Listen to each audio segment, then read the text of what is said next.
አፄ ካሌብ በቀይ ባህር ላይ እስከ 200 ታሪክ እንደሚያነሳው እስከ 200 መርከቦችን አዘጋጅተው በመዋጋት ቀይ ባህር ላይ ትልቅ ድል ነስተዋል። ይሄ በታሪክ ተመዝግቦ ያለ ነው።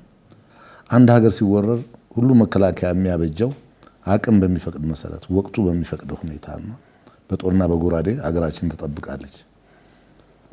ቀይ ባህርም ከዛ ባልተናነሰ ሁኔታ የሚያስፈልገውን ጥበቃ በልጆቹ ኢትዮጵያም ተከብራና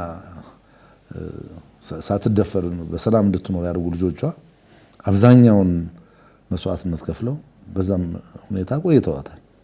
ይሄ ተያይዞ የመጣ ነው። ቀይ ባህር እንግዲህ ከዛም በኋላ ግርማዊ ቀዳማዊ ኃይለ ሥላሴ ካቋቋሙት በኋላ በአፍሪካ ውስጥ የኢትዮጵያን ባህር ኃይል የሚስተካከል ባህር ኃይል አልነበረም።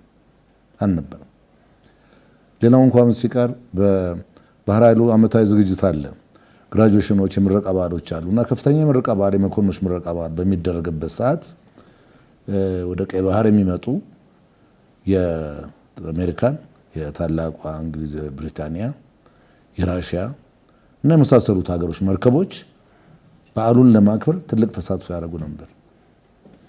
ይሄ በቀይ ባህር ላይ ላለን የበላይነት ትልቁ ምስክር አንዱ ይሄ ነው የነበርንበት ነው።